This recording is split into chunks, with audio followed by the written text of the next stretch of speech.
नमस्कार, मैं आयुष आनंद स्वच्छ समाचार के डिजिटल प्लेटफॉर्म में आप सभी का स्वागत करता हूं। हम जानते हैं कि भारत 1947 में आजाद हुआ। आजादी के 78 वर्षों बाद भी इस देश में भारत और इंडिया की बात की जाती है, जहां एक ओर सरकारी दफ्तरों में बैठे अधिकारियों की मानसिकता अंग्रेजों के समय के बनाए गए नियमों से प्रभावित प्रतीत होता है, वहीं दूसरी तरफ इस देश के कुछ लोगों को भारतीय ज्ञान परंपरा की तुलना में पश्चिमी ज्ञान श्रेष्ठ लगता है। भारत के इन्हीं विकृतियों को दूर करने के लिए लोक मंथन का आयोजन किया जाता है। लोक मंथन 4 दिनों तक चलने वाला एक द्विवर्षीय अंतरराष्ट्रीय कार्यक्रम है, जिसका आयोजन राष्ट्रीय स्वयंसेवक संघ की इकाई प्रज्ञा प्रवाह द्वारा किया जाता है। अब तक इस कार्यक्रम के 4 संस्करण आयोजित किए जा चुके हैं, जिनमें पहला संस्करण 2016 में भोपाल में, दूसरा 2018 में रांची में, तीसरा 2022 में गुवाहाटी में और चौथा 2024 में भाग्यनगर में आयोजित किया गया है। लोक मंथन महज एक कार्यक्रम नहीं, बल्कि लगभग पिछले 1 दशक से चल रहा एक ऐसा आंदोलन है जिसने औपनिवेशिक आख्यानों को खंडित करने और भारत बोध कराने में एक अहम भूमिका निभाया है। हम अपने आने वाले एपिसोड्स में लोक मंथन के अब तक के सफर के मुख्य बिंदुओं की समीक्षा करेंगे, लेकिन उससे पहले आज के इस एपिसोड में हम यह जानेंगे कि आखिर इस आंदोलन की आवश्यकता ही क्यों पड़ी। इस आंदोलन की महत्ता स्थापित करने के लिए शायद यह तर्क ही काफी है कि आज सतत विकास के जिस कल्पना को प्राप्त करने के लिए पूरा विश्व विमर्श कर रहा है, उसकी कार्यकारिणी दर्श अर्थात वर्किंग मॉडल भारत की सनातन परंपरा में पहले से ही मौजूद है। सर्वे भवन्तु सुखिनः, सर्वे सन्तु निरामया की भावना में निहित भारत की सनातन परंपरा हमेशा से ही विश्व कल्याण की कामना करता है। विडंबना यह है कि विश्व की सबसे प्राचीन एवं समावेशी भारतीय सनातन परंपरा को नष्ट करने के लिए विदेशी आक्रांताओं और औपनिवेशिक ताकतों द्वारा बल और छल दोनों का प्रयोग किया गया। न जाने कितने मंदिर तोड़े गए, पुस्तकालय जलाए गए, धर्म परिवर्तन किया गया, जिनसे जुड़े साक्ष्य हमें आज भी प्राप्त हो रहे हैं।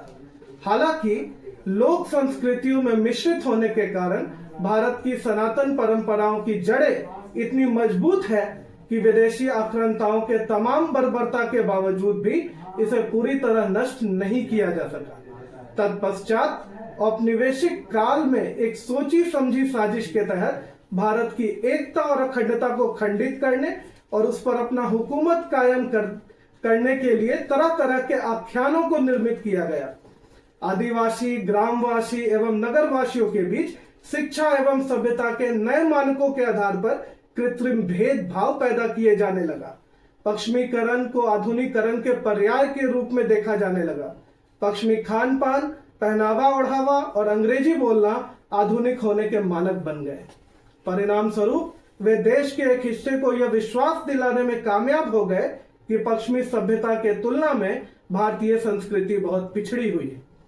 वहीं भारतीय ज्ञान परंपराओं के अनुसार आधुनिकता और प्राचीनता के बीच कोई अगड़ा पिछड़ा का विवाद ही नहीं है। भारतीय अनुभूति के अनुसार न कुछ नया है न ही पुराना है, बल्कि यह एक चक्र है। जो आज नया है वो कल पुराना होकर परंपराओं का हिस्सा बनेगा।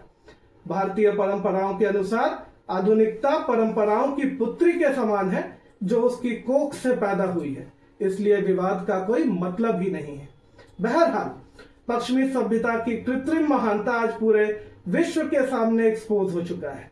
आज पूरा विश्व एक विकल्प की तलाश में कराह रहा है और भारतीय ज्ञान परंपराओं में विश्व को राह दिखाने की असीम क्षमताएं मौजूद है। बात चाहे आर्थिक स्थिरता की हो या पर्यावरण संगत जीवन शैली की, स्वास्थ्य की हो या वैश्विक सौहार्द की, पश्चिमी मॉडल एक फेलियर के रूप में साबित हो चुका है। वहीं हम सब जानते हैं कि भारतीय ज्ञान परंपराओं पर निर्मित प्राचीन भारतीय समाज अपने आर्थिक समृद्धि, ज्ञान और दर्शन के लिए पूरे विश्व में प्रसिद्ध था।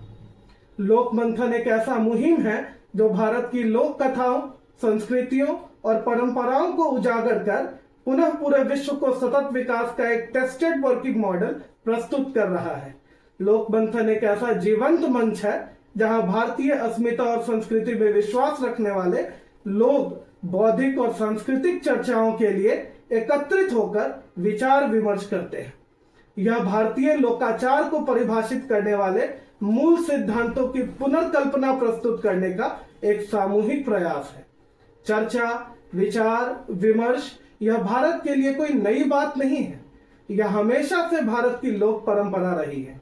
वी वर्सेस दे, हम और वे जैसे ओछे सोच से परे भारतीय सभ्यता हमेशा से न केवल लोक की बल्कि परलोक के शांति की भी कामना करता रहा है।